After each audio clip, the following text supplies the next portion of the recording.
Hello everyone, welcome to the Q&A, eDrums, and we have a lot to talk about today. VAD 506, ready for battle, and also on the side, as usual.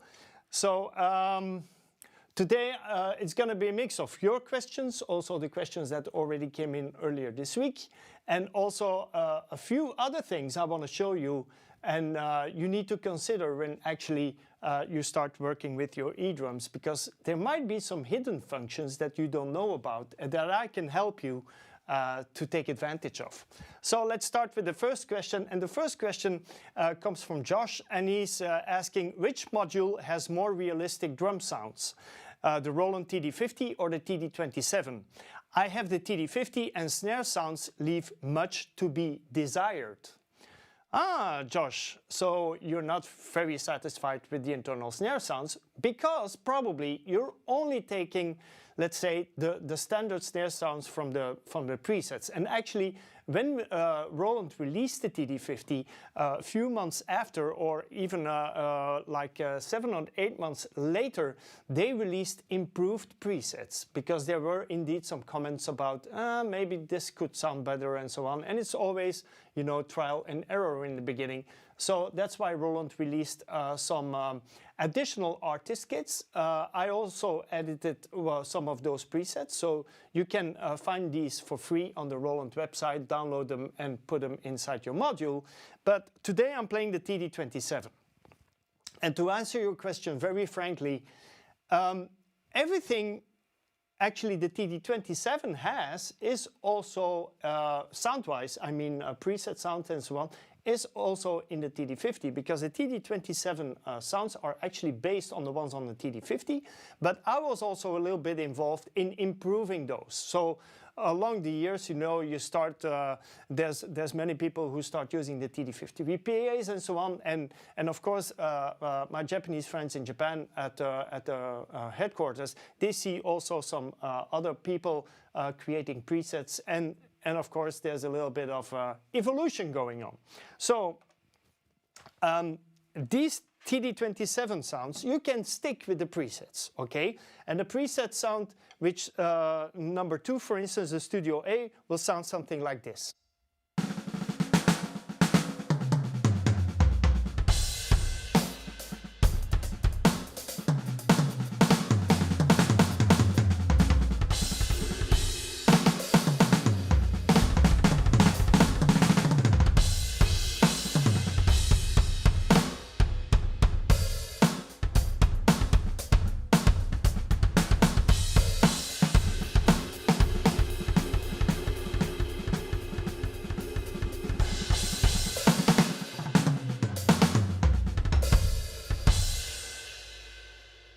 So that is preset sound number 2, okay?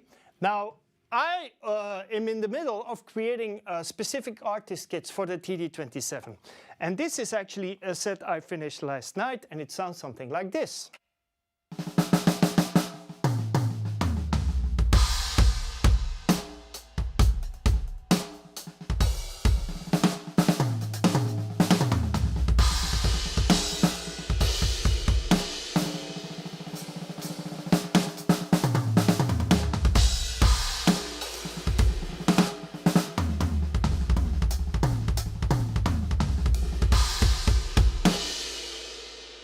And it's a little bit based on, you know, a big drum set with a 24-inch kick, maybe metal shells even, or steel shells, and I layered the hell out of it. So I'm using a combination of the preset sounds with some additional samples I specially produced for the TD27 for my artist kits, okay?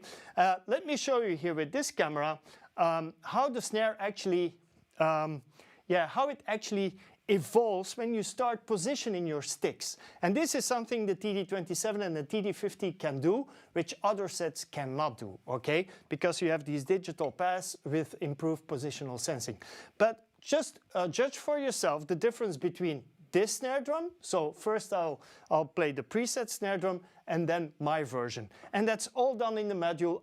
I'm not connected with any VSTs, any extra software. It's all done in the module. So first the preset from the original TD27 presets and then my version. Okay.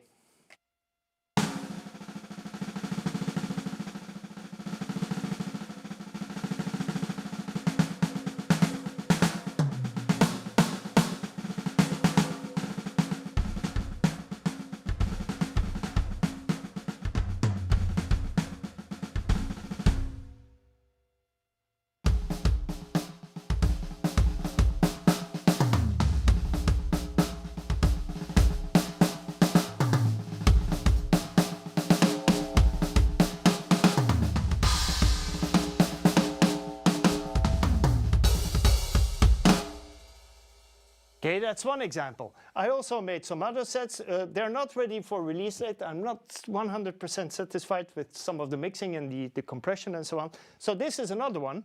And this is more like a Shag's Jazz Bop kind of set. And I'll let you see it. Yeah, I already called it Shag's Bop. So it's like a bebop kind of thing. And here we go. And I'll give you also a little bit of a different bass drum sound. Check this out.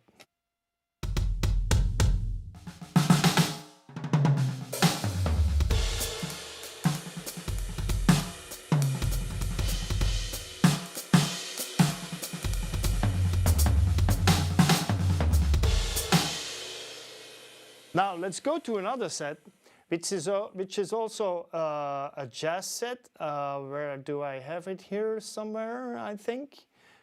Yeah, this is another jazz set, but a little bit more like TR based, so a little bit more electronic, but still, check this out.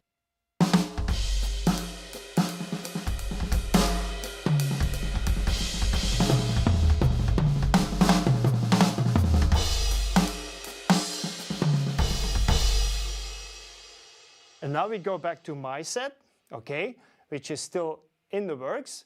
It's a completely different character. It's actually a little bit of the same bass drum, but snare drum sound. But I actually added a completely different layer. I recorded one of my snare drums, the Ludwig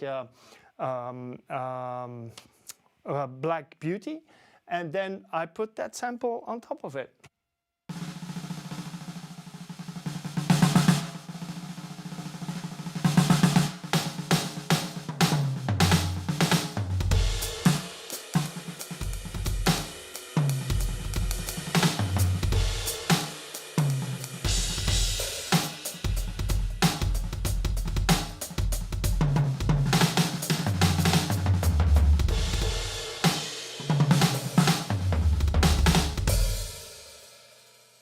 Also, something you need to remember for snare sounds, which is very important, and I'll give you the display, okay? I'm gonna take you to the display here, is actually this. And this is one of the main new functions in the TD27, which is also a little bit featured in the TD50, but not as elaborate as in the TD27. And it's the overhead function. Check this out, you have different rooms now, and I'm in a clear room, but on top of that, I can even have different sets. But the most important thing is this. Now we have filters for the overheads. For instance, and I'll let you see it, I can assign the bass drums, for instance, to a low cut filter, like I'm doing here, okay? But when I change the filter to another overhead setting, it will completely change the sound.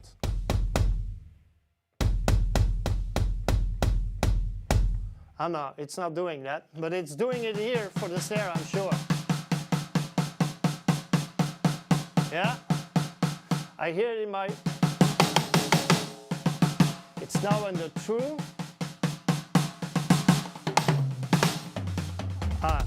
I need to...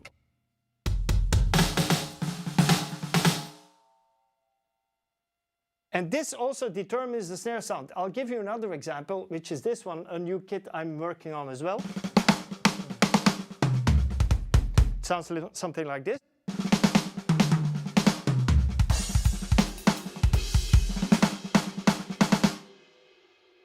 So I go into the kit edit, I select overhead, and here I have my sense and my filter settings. Okay, so I'll assign the snare drum to a different filter. so you can hear the difference.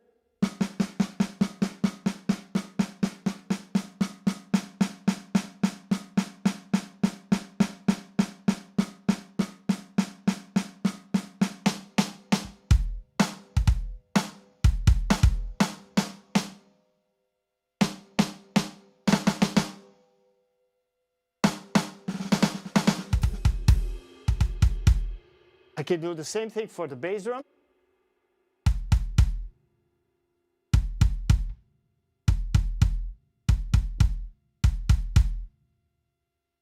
So you see, it's not only a matter of using the sounds, but it's also a matter of taking advantage of your virtual microphone setup. So the reason why you think the snare sounds in your TD50 are a little bit less than the TD27 is probably because you're just using the presets. You're not taking advantage of all the artist kits that are out there for download. I also have my TD50 artist kits there, and these come with completely different EQ settings, with completely different overhead settings, compressor settings, and so on, which will make your snare pop out like you've never heard before with the TD50. In the TD50, the functionality is awesome. Also, you can, of course, output all these sounds directly individually through the individual outs. And the same goes for all those Alesis owners and also the Yamaha owners. You know, just using presets and changing the EQ, there's many more functions in there which will help you to personalize your internal preset snare drum sound. And the snare is very, let's say, a very personal thing. The bass drum is as well. Mostly people are like, toms, okay, I don't spend that much time, but you want the snare to be cracking, and that's how I do it. I also, when actually improving a kit to my liking, I always start with the kick and the snare, and then I adapt all the toms and the cymbals on top, okay? So I hope this answers your question. And as you can see, this is only one of the functions I can do here. I have plenty of presets. Then also in the TD27, so I start with selecting an instrument. I go to the transient designer. As you see, I have it very peculiar. The pad volume is something, then the overhead setting, and then only after that I will actually do some pad EQ. Then I can add also some room, some MFX, some pad compression, and then master compression. And the thing is, these new overhead settings in the TD27 are different from just EQ settings and are very different from room settings, like the effect settings. So the overhead settings are really working like virtual microphones to help you crack out that snare in your overall preset or drum kit design. Okay, I hope this answers your question. Let's go to next question. Hi Michael, can you please break down One by Metallica? And can you tell me how to tune electronic drums on Alesis Nitro mesh tanks? Hey, One by Metallica. I didn't prepare for that one. I need to actually. Well, if you would have put if you would have sent this question about One by Metallica like one day earlier, I could even show you the music. I can actually go into Spotify. Ha! Because everything is possible here. Okay, I need to go online first. So I can go to Spotify and then check that one. Let's see how the drum. Oh, okay. So I'll go to One Metallica. Here we go, song. And let's see what happens. Here we go.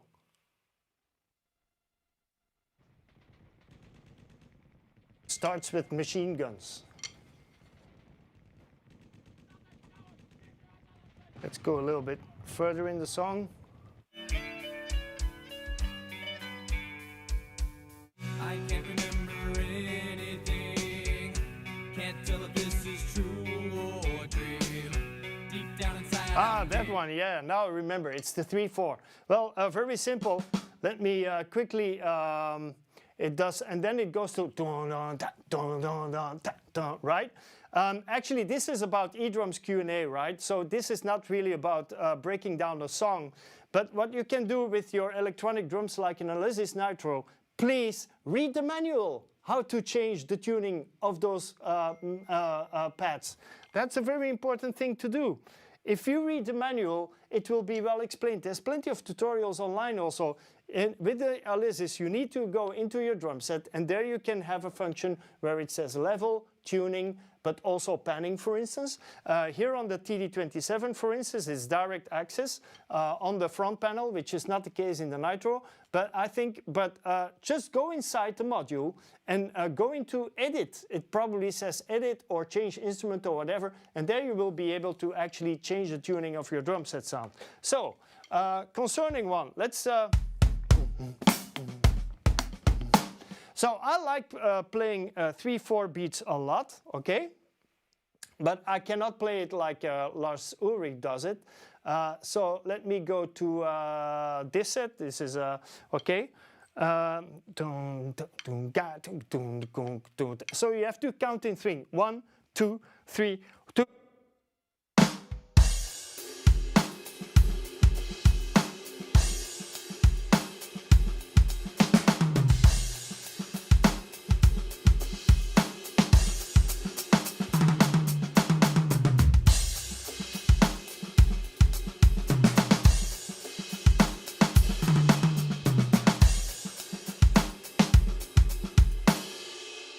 So what you're actually doing in one, and I'll let you hear. The scream, this terrible silence stops in there.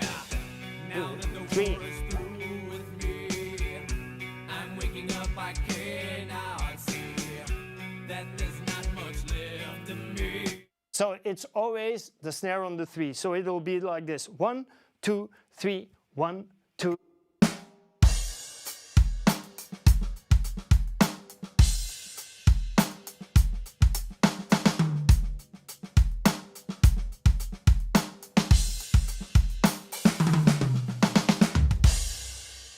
And then, of course, later it goes into something completely different.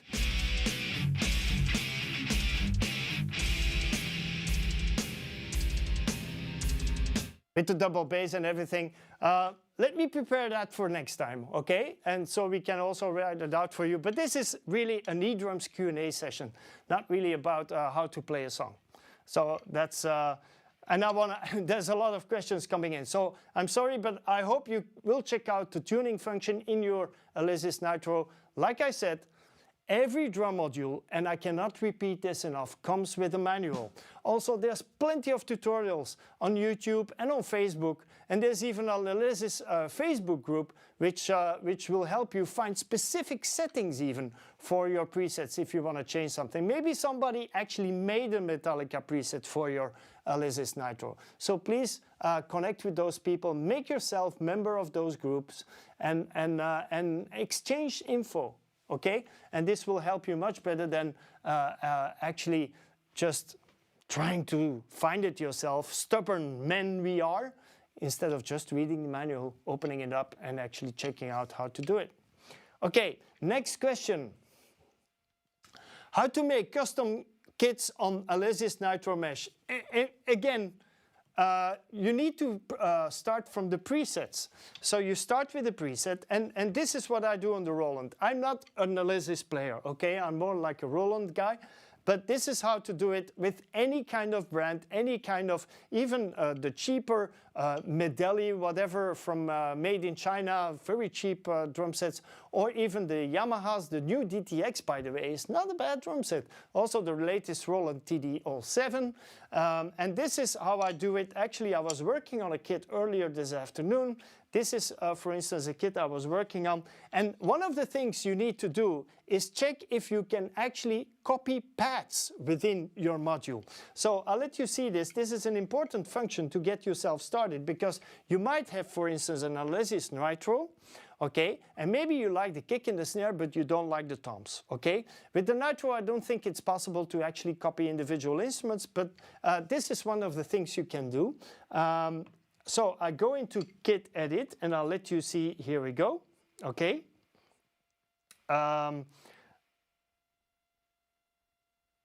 All right, here we go. So this is my kit edit, and I go into instrument, okay? And as you can see, I have all my instruments actually assigned. And I even have a hi-hat actually on tom number 2. As you can see, this is tom number 2. It says tom number 2 here, right here. Okay, tom number 2. I actually assigned a hi-hat. Okay, I don't want that. And I have my floor tom there. And I'm also layering on top. But this is the most important function. It is called copy. Okay, so what I can do, I can of course copy complete drum sets, which you can also do within your Alesis Nitro, okay? So this is probably something you can do with Alesis as well, just copy the complete drum set. But on some modules, including some Yamahas and also the Alesis Strike and so on, you can actually copy individual instruments or individual pads.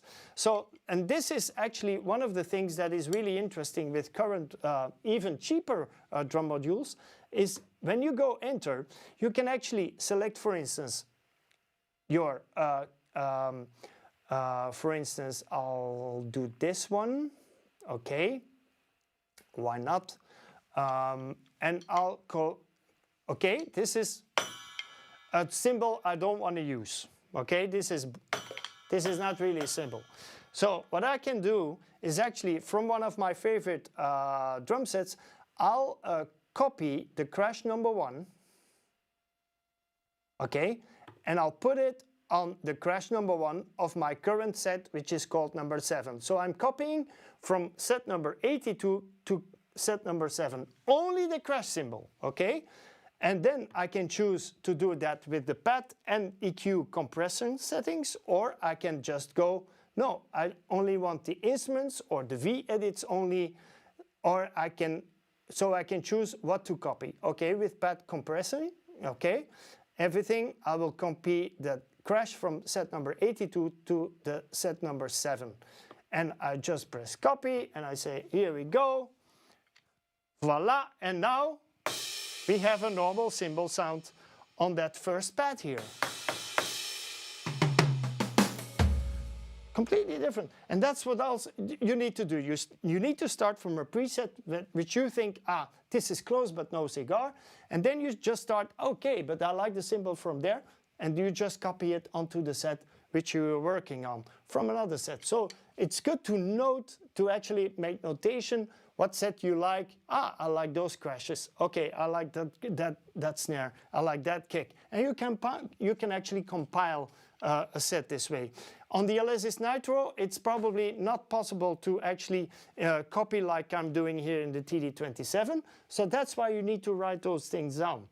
Like for instance, you go into the crash setting of your set number, I say 15. You like the crash symbol, you write down the instrument, you write down the settings, and then you go back to your set number 5, which you want to change, which you want to actually customize yourself, and then you just copy what you wrote down. You copy it into the setting of the set number 5. It's a little bit, a lot of work, but it's really worthwhile, and you'll be amazed because just by changing the cymbal sound, you can already hear, now I need to do something with the snare and the kick and so on. So that's how you do it, okay? I hope this answers your question. It's hard work. It's a lot of work sometimes. That's why with the more mid-class and also the higher level modules, you can do these individual pad copy functions. Okay, next question.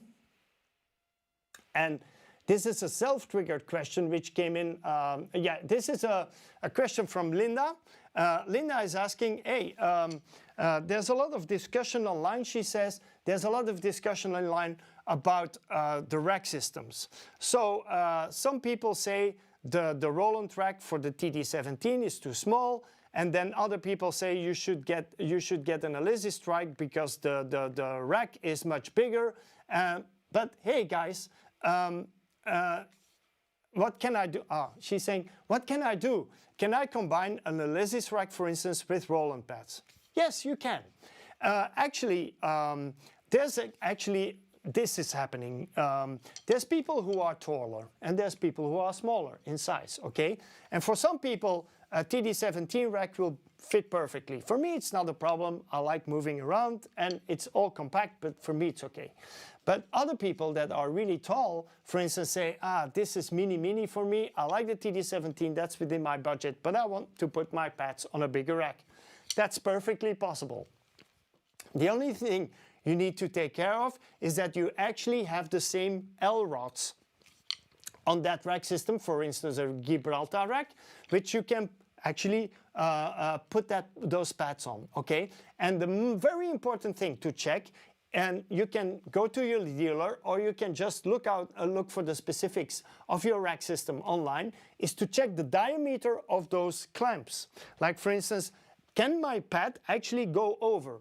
And on the internet and even in your manual of your drum modules and your drum pads, it has specifics, okay, which say the diameter and the exact measures of each pad, diameter, depth, for instance, also the diameter of the parts which you need to actually mount the pad, okay? And you just need to cross-check if everything will be compatible. But mostly, all the Roland pads, for instance, and most of the Alesis pads, they all fit on the L-rods of Tama, on the Ludwig ones, on the Gibraltar ones, and so on. With older DW racks, it might be a problem because the older DWs have larger diameter L-rods, okay? So it's not always possible to actually put some of the older Roland pads on there or the older Yamaha pads, okay? Because that's a different system. So you need to take care of that one.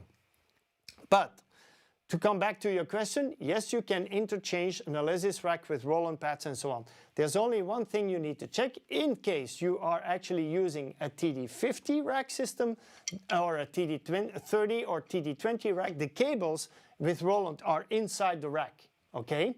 So that's very handy, but those cables are Roland cables and you need to check if they're compatible with your Alesis cables. Mostly they are, okay?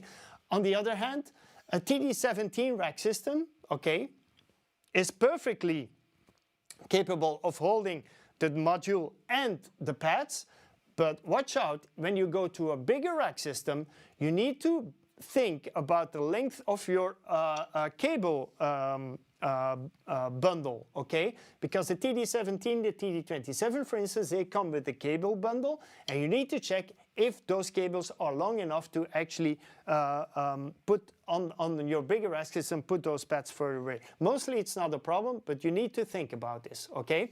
And also another thing with the VAD series and also some other brands like ATV and all a latest other Japanese brand that came online. What's the name again? I don't know. But also with the Pearls, for instance, they use a rack system. You can easily use a Pearl rack system with those acoustic drums by Pearl and the electric drums at the same time. So you need to go to a dealer and check on the diameter of your pads. But also think about the length of the cables, because there's people that actually bought a rack system and then they say, my cables are not long enough. That's a problem. Okay, next question. The next question is about, this is Thomas asking a question. I think I have an issue with my bass drum pedal and my Alesis Strike kick pad. When I fit it on my acoustic drum, it totally fits and it stays very stable. And also, my friend who has a Roland has the same problem. How can I actually connect a kick pad in a proper way on my electronic drums with an attachment point which is not as thick as on my acoustic drums? Okay, I'm gonna try to remove my kick pedal here. Let me do that. I'm gonna give you the kick pedal. Okay, so this is what you need to do, and I'll get rid of this. Here we go, and then come to you there on the screen. Okay. Okay, so this is my kick pedal. All right. Every modern kick pedal comes with a specific mechanism to attach to your bass drum, okay? Same thing, it doesn't matter if it's a bass drum or bass drum pad, but you not only need to adjust this to actually fix your pedal, and I'll let you see this a little bit closer, okay? You not only need to fix this, you know, to put it down, but you also have a screw here, okay? This screw, where is it? Yeah, this one, this screw, to actually adjust the angle of your attach or blocker, okay? So I always, when I go from an acoustic set to a Roland set, for instance, I always also need to adjust this bit a little bit. Not just the release screw, this one, okay? But also the adjustment screw for the angle which makes it work. Like the spring is now working and you can put it more down or more up. So this is also something you might have to do to actually customize your pedal to fit perfectly with your kick pad compared to your acoustic set, okay? So as you can see, I can put this down, but I can also level it. I hope you can see this, but I can also level. So this, on this Tama, this is screw number 1. Wait, looking for, yeah, this is screw number 1, and this is the actual attachment screw is this one. But there's another one right here, which you need to use to actually customize the angle of the blocker or the attachment piece. Okay, I hope this answers your question. So it's still mechanics. Even when you play electronic drums, it's still mechanics as well.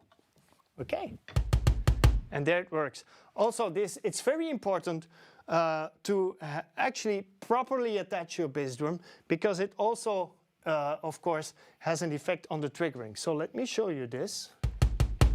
Okay, and I'll play a little bit so you can see that actually using a bass plate pedal, so a pedal with a bass plate, like this one, like this Iron Cobra.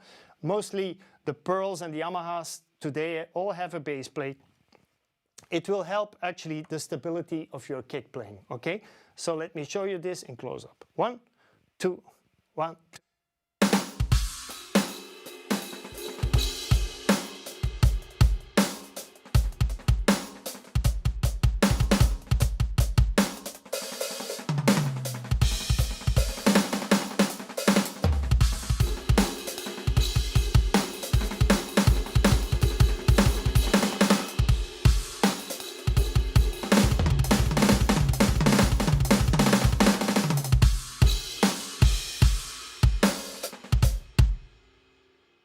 And as you see, that pedal didn't move at all. It's completely fixed.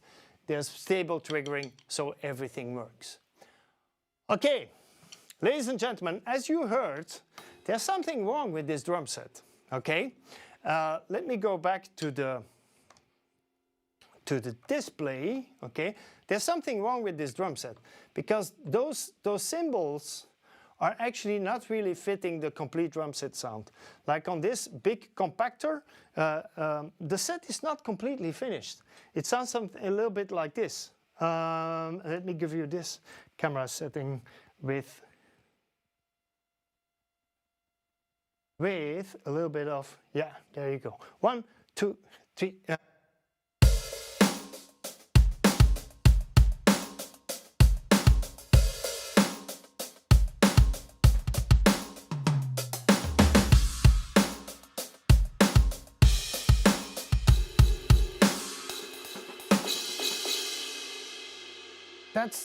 That right sound is not really, it's not really working, is it? So let's go into the module, and this is another example of how you can improve your drum set sound also with an Alesis Nitro, with an old Roland TD6, whatever. You need to go into the module, and I'll give you the display again. You need to go in there, and you need to start working Kit Edit, there we go, instrument. That's what you need to do. But first, I always do this. Let's look for a nice right sound. So let's go through some presets.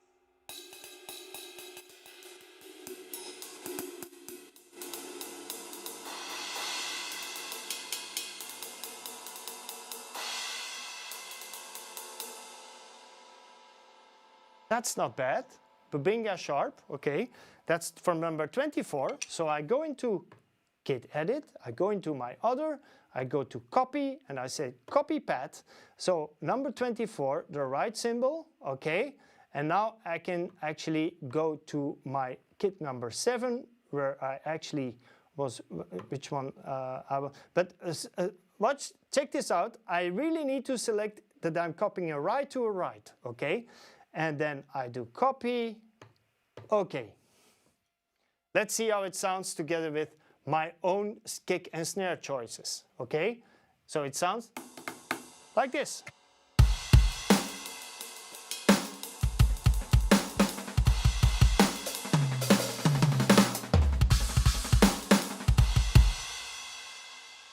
Okay, this cymbal actually needs to have a little bit more panache. It needs to be a little bit more powerful. So let's go into the module again. Git edit, instrument, and first start working on the instrument. So we have a light, but the first thing I do is, okay, we have a light, but a light symbol, but you know what really works, always works, is to make a cymbal sound a little bit bigger, first of all, we adjust the size. So I'll mute my microphone.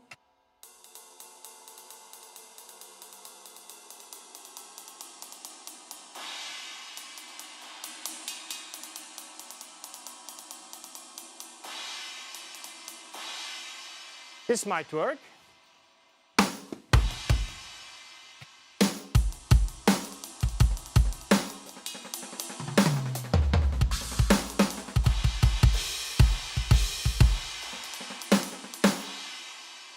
But we're not yet there yet. It's better. So I go into edit and I go into my sub instrument and I see there's already a sub instrument actually, it's actually been assigned. And this is a very common mistake. Somebody made this drum set and he has a light right on the main instrument, okay? Main instrument, light right, and then he's doubling it with the same light right, okay, as a sub instrument. So you're actually putting two identical sounds on top of each other, maybe changing the pitch a little bit, but this is the first thing I do. I want to have it more natural when I play it, so I'll give it a fade layer type, okay? And then let me increase this one. I'm now working on the head and the rim at the same time, okay? So this is the first thing, and then let me select a different instrument. So let's go trial and error. And this is what happens. You need to go trial and error.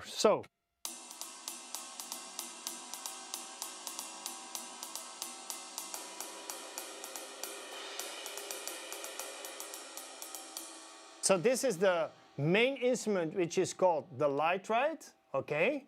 Which we actually already improved by just changing the pitch or the diameter. And now I add the other sound.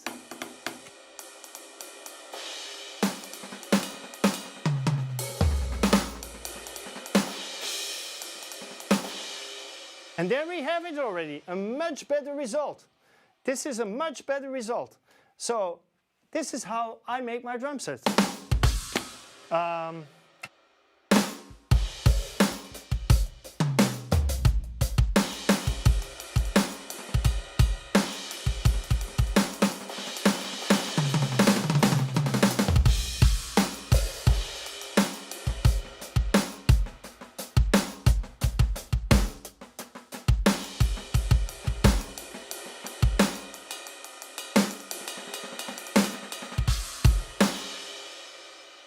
But I don't like that bell sound too much.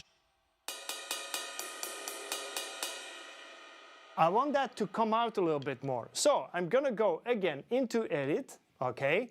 It's really trial and error, it takes a while, I know. But first the thing I do is disable this setting, H and rim, because we're gonna work on the bell separately. So H and R is off, and now I can work on the bell separately and actually change the thickness of my light bell right. Also for the main instrument, for instance, here we go. I'll have it, okay, sizzle amount. No, I'm not gonna do that. Maybe a little bit of dynamic enhancer for a bell always works.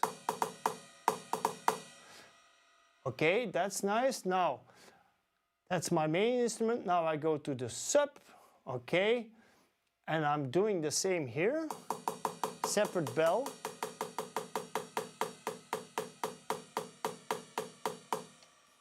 Thick +5, why not? No muffling, maybe a little bit of also dynamic enhancer on this one. Okay, white. That's already better. Check the difference.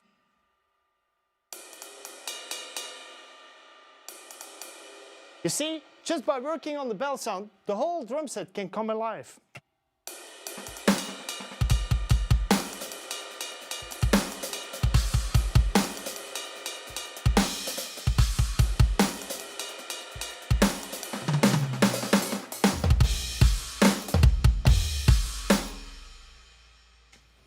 That's how you actually design your own presets. So not only by, first of all, reading the manual, getting to know your drum set a little bit better, but also diving in there and taking advantage of all the features it has to offer. Okay, now let's check out some other questions. Okay. This is another question coming in. Let's check, all right. And this is a question from Deuce of Hearts, and he says, do you know how to remove delete songs in your library from the Rec and Share app? Okay, I know how to delete recorded songs, but I can't seem to remove songs out of my library. I don't know what you're actually talking about, the Rec and Share app. That's something I really don't know and I don't use, but I can imagine that you need to go into your library folder probably, and then I'm not really acquainted with the Rec and Share app, so I would not be able to answer your question, okay? I'm very sorry. Well, I don't use the Rec and Share app, I'll tell you that. But talking about deleting songs and deleting things out of your library, ladies and gentlemen, this is actually a question that I already prepared as well. This is a question from John, and he's asking, how can I delete drums out of tunes or songs I play along with? Well, these last few months, and especially these last few months, there's lots of people that ask the same question. How can I remove the drums out of the songs I play along with? And there's plenty of solutions that actually are popping up online now, which can help you. And there's two different systems. The first system is that you need to import your song into a specific piece of software, and that software will actually divide your music into 4 different stems or tracks. Like for instance, it will separate the vocals, it will separate the guitars and the bass, it will separate the drums, and maybe it will separate some keyboards. But you start from stereo mastered files. This means that that result will never sound as powerful as the whole recording by itself completely, okay? Because the software is actually picking frequencies, checking transients. It's a very technical, very software digital kind of technology. And of course, your vocals might sound very strange when they are separated, but when you put them back inside your playing, it will be okay. So this is the number 1 choice, importing your songs into a specific piece of software you actually bought, and you have that software on your computer, okay? Now the number 2 solution is the online up in the cloud solution. There's, for instance, some software developers that are using artificial intelligence, or up there they have like a server, and you have to upload your song onto their server, and you need to pay for that. It's mostly subscription based. And then that server will calculate for you 4 or 5 minutes. So it's not happening into your computer, it's actually up in the cloud. and then you will be able to download, for instance, the vocals separately and the rest of the track separately, or for instance, the track without the drums. Now, when you remove drums out of such a track software-wise, of course the bass sound is going to change a little bit as well, because there's a low end in the kick, and there's also some mid-range, low mid-range in the kick sound. That actually makes the bass maybe sound a little bit different as well. So the result is never 100% clean. So the whole quality level of your minus drums versions of your songs starts with the quality you actually send to the plugin in your computer or to the cloud solution up there in the cloud. So please, if you have a lousy sounding MP3 illegally downloaded from the internet at 128 kbps, the result will sound like, okay, it's very simple. But when you actually purchased your tracks yourself in WAV or MP3 version but 320 kbps, the result of that software actually separating those tracks will be much better. So not only it's important to choose between a plugin that you actually bought from the internet and you have it on your computer, or for instance the fact that you're going for a solution where you upload it to the cloud and then you get it back, but also the main native quality of your track. Okay, I'm personally, and this is my personal choice, also because I like to work with WAV files, I personally have the best results, and it's also actually the best plugin out there, with iZotope RX8. The current version is iZotope RX8, and when you actually purchase the iZotope RX8 package, there's a music rebalance. Okay, is one of the functions of the RX8. With the RX8, it's a complete package. You can remove hum, you can make vocals sound better, you can remove this kind of thing, like distortion and so on. But you can also remove drums from tracks, bass from tracks, and so on. But you have 4 choices. It's vocals, keyboards, bass, and drums. Okay, that's it. And it's actually in the iZotope solution, it's vocals, it's others, bass, and drums. And the others are all mid-range instruments like guitars and, for instance, also keyboard parts, because they are mostly in the same frequency spectrum when you have a master sound. Now, another one I recently used, and that's actually something I was communicating with on my phone, I think. What's the name again? It was something that that I had, let me check it for you, because it's really, it's people from Spain, and they're really doing a good job. Let me look it up for you. And please write it down, okay? It's a, oh shit, oh sorry, I cannot say this. I need to go into my mail because I was communicating with the guys, and I actually did the test. And the test was pretty impressive, but that's a cloud solution I'm gonna explain to you now. Where do I have the mail? Just a minute. Okay, it's called Moses. It's called M-O-I-S-E-S. So Moises.ai. Moises.ai. It's a very powerful cloud solution. It's very recommending. I actually liked it a lot more than the other solutions that I tried before, and some of them are really well known. Many DJs use them. But Moises.ai, which the AI stands for artificial intelligence, is a very good solution. And I would like you, well, I can recommend for you to try it out instead of having to download the iZotope, but the iZotope sounds much better. So, well, it sounds more realistic. So it's a mixture, how much you want to spend, and also do you want to work with plugins actually on your computer, or do you want also to be able to do this with your smartphone or iPad? And then the Moises.ai is a very recommendable software solution to do this. So that's what I can tell you about the minus tracks. Okay.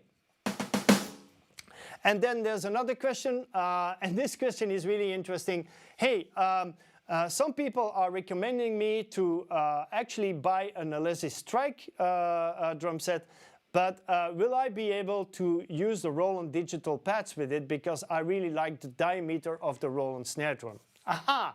This is a question that pops up a lot. Okay, actually I should stay on this camera.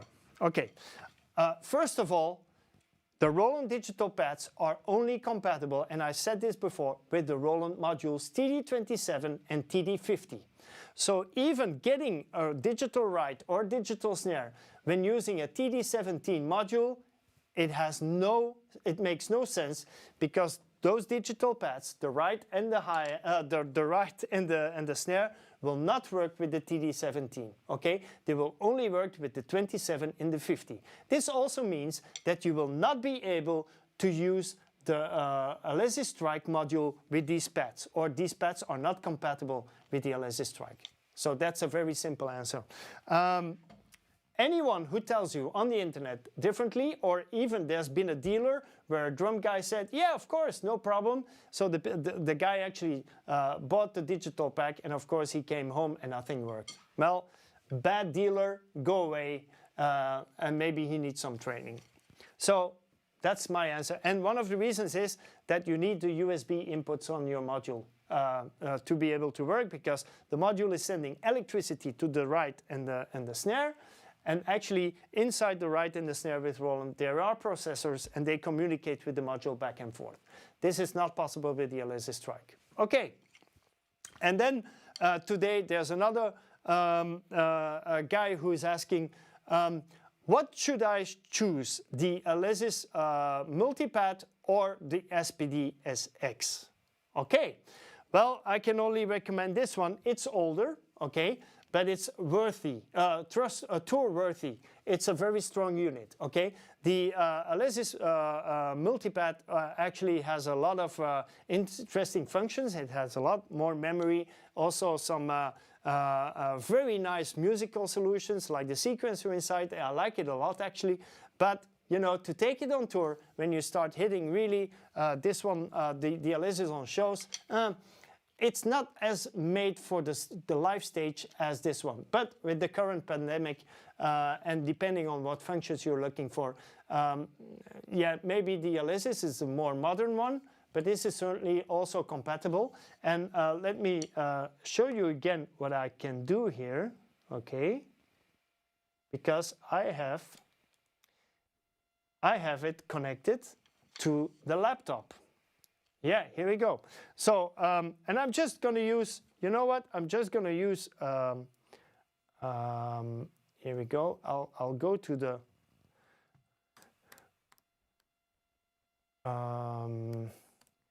Spotify playlist, because I updated it today. All right. So you can find the Electrify Your Drumming playlist on Spotify. Where is it? Here it is, Electrify Your Drumming playlist on Spotify.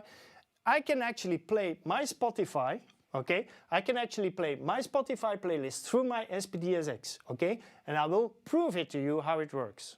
Okay, here we go. So I can, for instance, just select this one, all right?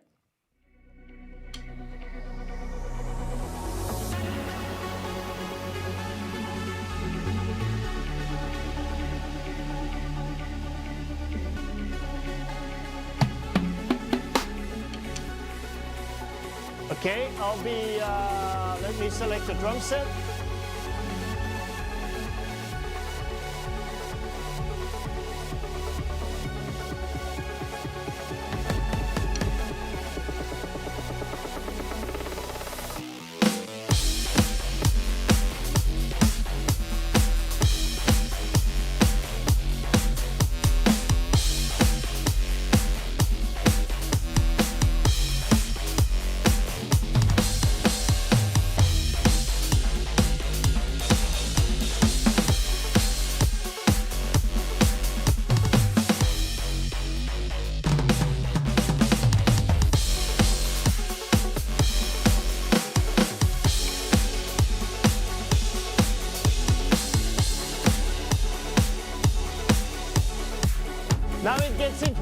watch this.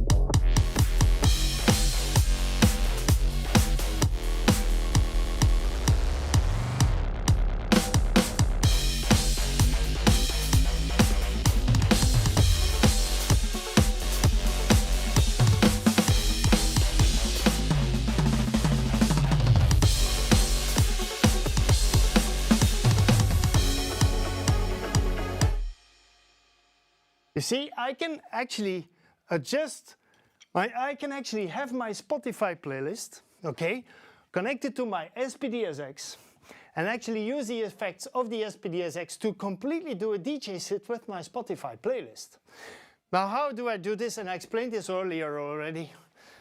I have a USB connection, it's very small here, to the SPDSX, and the SPDSX is the sound card of my laptop. That's what I do. And I can show it to you also in Ableton. Here we go. This is my Ableton, all right? And I go to my computer screen. When I go to Ableton, I go to my preferences, and through the USB connection, here it is. And I'll put this a little bit larger so you can actually see it. Preferences in my Ableton. I have my SPDSX selected as my audio output device. So this is really handy because this also enables me to do effects and to trigger from my SPDSX to trigger the complete, really the complete thing in my Ableton. And I'll give you this view, okay? And you will see, okay, and you will see that I actually can do this.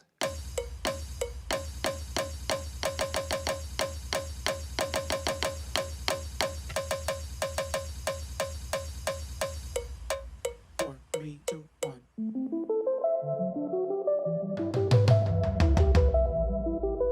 By the vibration.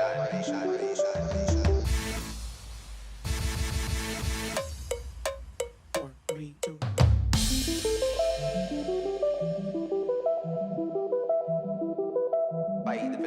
So I'm actually triggering everything in the computer with my SPDSX, okay? This is also what you can do with the Alesis Multipad, but for the live stage, this is a little bit of a stronger unit, so I use this for my live thing.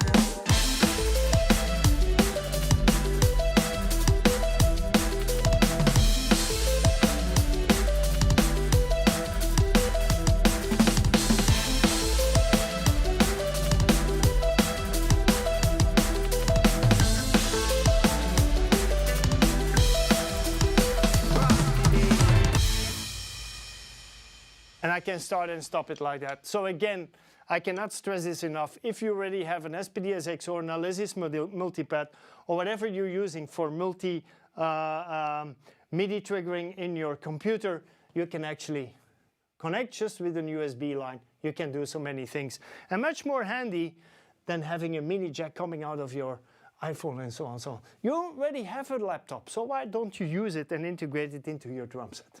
Okay. Ladies and gentlemen, let's check if there's any more questions.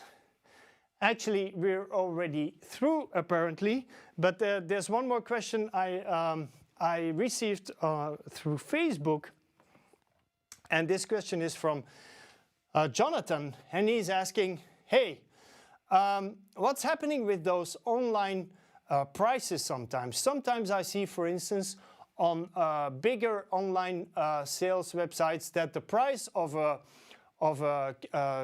he's saying a Nitro is a little bit different from another dealer well, I think all the dealers should have the same standard price. So what's happening? Actually, that's a really good question. And this is also one of the tips that you need to bear in mind when you start buying drum sets online. Check if it only includes the drum set or if there's any extras. So for instance, in Europe, Thomann is really known for actually stating the price of a drum set, but sometimes he adds like a drum throne, or they add like a drum throne or a pedal. Sweetwater also has different things happening. For instance, you buy a TD whatever, a TD 17, but maybe it comes with an extra back, or maybe you get an extra pair of sticks, or maybe you get a drum throne or an extra pedal, because with Roland, as you know, the pedals and the hi-hat pedal are not included in the package. Also, that's another very important thing to mention. Many people sometimes just buy the drum set online and then they hesitate between the Yamaha and the Roland, and then they get the Roland, but they see, hey, where's the pedals? Because with the Yamaha, the pedals were included. But they actually forget to double check with Roland, there's never any drum pedals included. With the Yamaha, there is drum pedals included. Alesis, for instance, doesn't actually provide their own drum pedals with the set either, but most of the dealers, most of the online stores will actually offer you, hey, if you pay an extra €100 or an extra $50 or $60, we will include this particular bass drum pedal for you. So please check when you buy online if everything is included, or maybe you already have some pedals, so it has no use to actually buy a Yamaha drum set which comes with pedals if you can actually for the same money get another brand with maybe a little bit more features and which doesn't include pedals, because you already all have pedals. So please check. Many people, especially parents just buying drum sets for their children, are making a mistake there, and it's always a little bit frustrating to receive the package and then seeing that it's not complete, especially when it's for a Christmas gift. Your son or your daughter will be, but I can't play it because there's no pedals. But you didn't know, so please double check this. Okay, ladies and gentlemen, let's see if there's no more questions coming in, apparently. So I'm going to show you something which I want to share, and this is a little bit of a combination of drumming and electronic Q&A. So one of the things that is always frustrating for any electronic drummer, especially the first time you start playing, is the hi-hat. Why is the hi-hat so sloppy? Why is it not working? And of course, I already explained many times, like Carl did as well, you have to calibrate the hi-hat, you have to see if the stand is stable and so on. But you can also have specific drumming patterns to check the quality of your drum sets, okay? And I'm going to share some of these patterns. Well, the very first one, and I already did this before, but there were some people that, can you show this again, because I didn't get it completely, so I'll go very slow. The very first one you need to check is the one for the snare, okay? Not the hi-hat. The first thing you need to check is the snare. How is the snare actually reacting? And you start with just one stick, okay? One stick on the main drum head in the middle.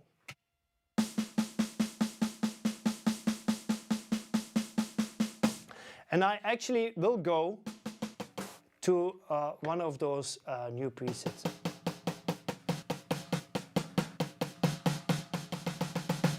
Okay, I'll use this one, okay? So just in the middle of the drum set, in the middle of the snare pad.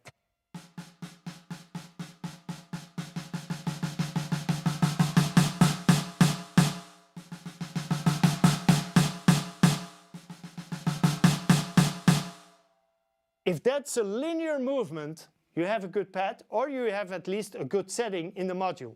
And I'll show you the module, because this is very important to do. You need to go to the trigger setting, and you need to see if that is actually a very linear setting. And as you see, I have my curve here on linear. So before you try anything at the dealer, please check if the curve, if you're actually going linear, okay, in the triggering for this snare pad.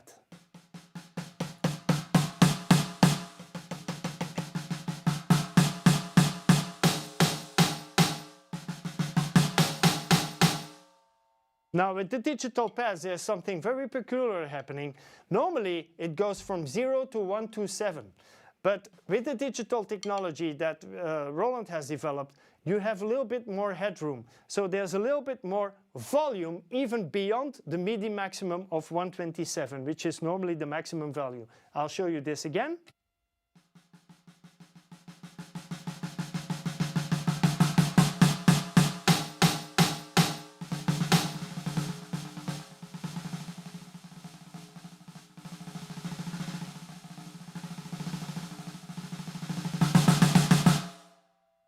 So that's a good pad. Now, when actually this happens, suddenly it goes up. This means that there's something wrong with the pad, something wrong with the cable, or there's something wrong with the drum set. Okay, that's the first thing you need to check. And then we go to the hi-hat. And here we go.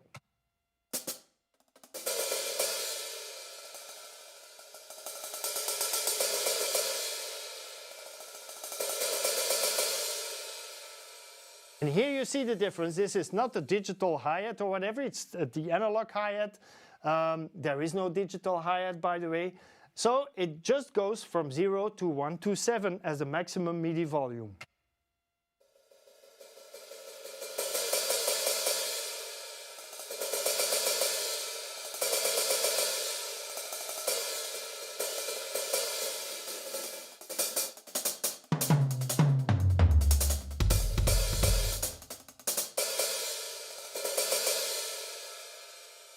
So, and it's also on the VH13 because I'm actually using the VH13 today. So that's how you set the drum set. First you go to the snare, then you go to the hi-hat. And a specific exercise to combine everything with the bass drum is this one. 1, 2, 3.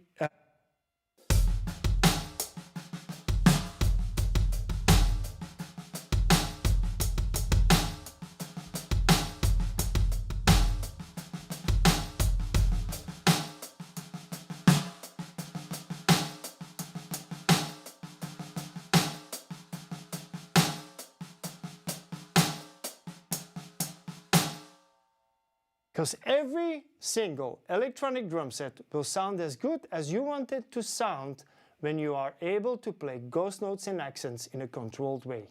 Okay, I'll do this very, very slowly. 1, 2, 3, 4.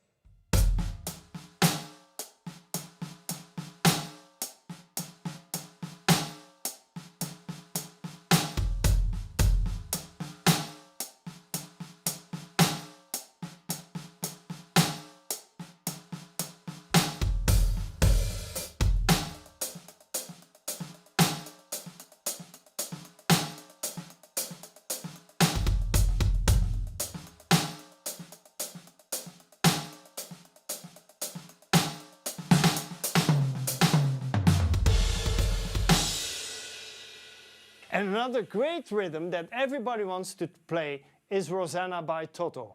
It's a really good beat to actually check how the drum set is feeling, how the electronic drum set will make you happy, because it involves ghost notes both on the hi-hat and on the snare. So Rosanna sounds something like this. I'll do it very slow first. 1, 2, 1, 2, 3.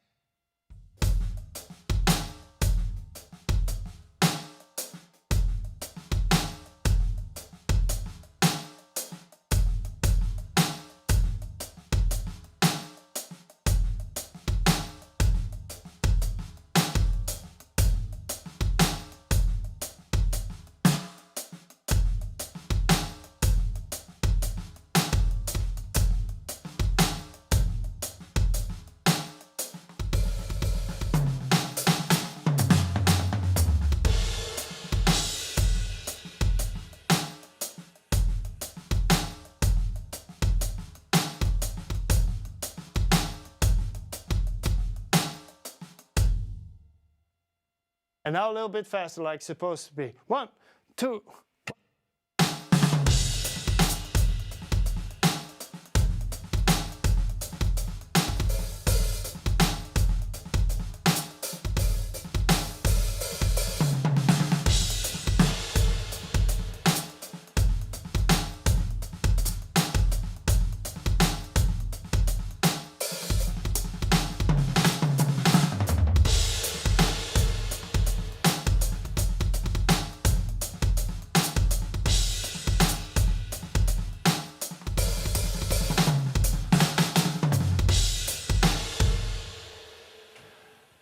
the ghost notes are all there, and it actually sounds like you're supposed to, yeah, like you want it to actually, like you're playing it, like you want it to sound.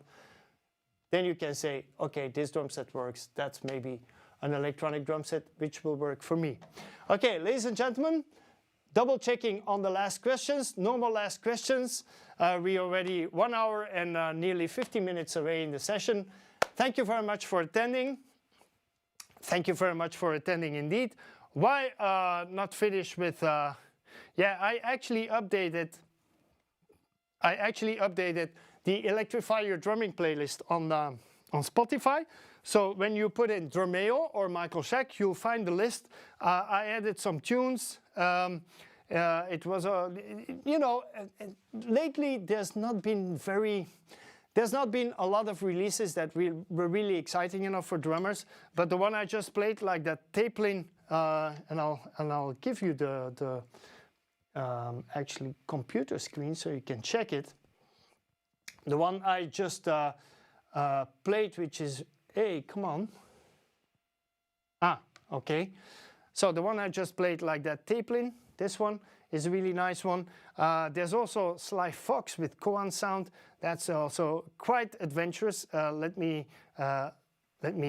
play it for you. Okay, and I'm just gonna jam along.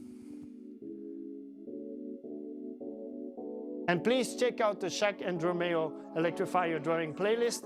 And you can actually start following it here, right there. 406 beats. And I'm just gonna play along.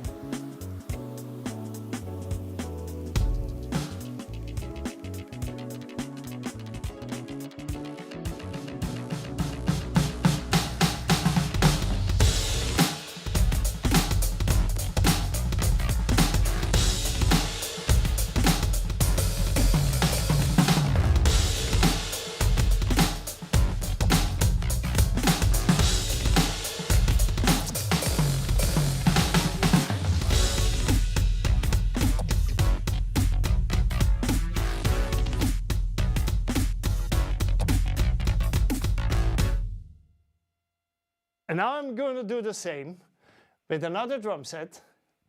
And this Koan soundtrack is really amazing. I added it to the Electrify Your Drumming playlist. So I'm going to go out with this one. I so much enjoy playing along with this. Okay, so we start again from the beginning. Okay, here we go. Okay. And I wish you a very nice rest of the week and weekend.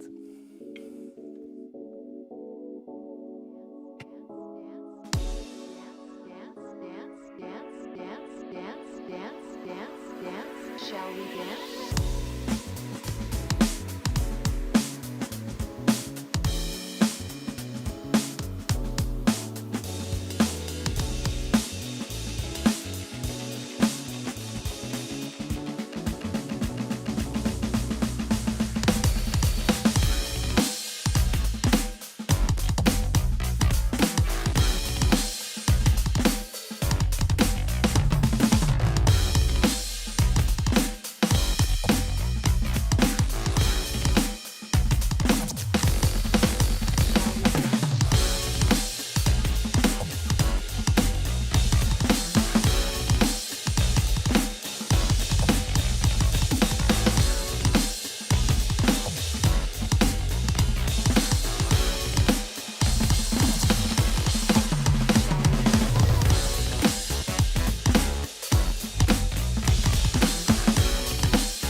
Thank you very much. See you next week. I'll be back next Wednesday.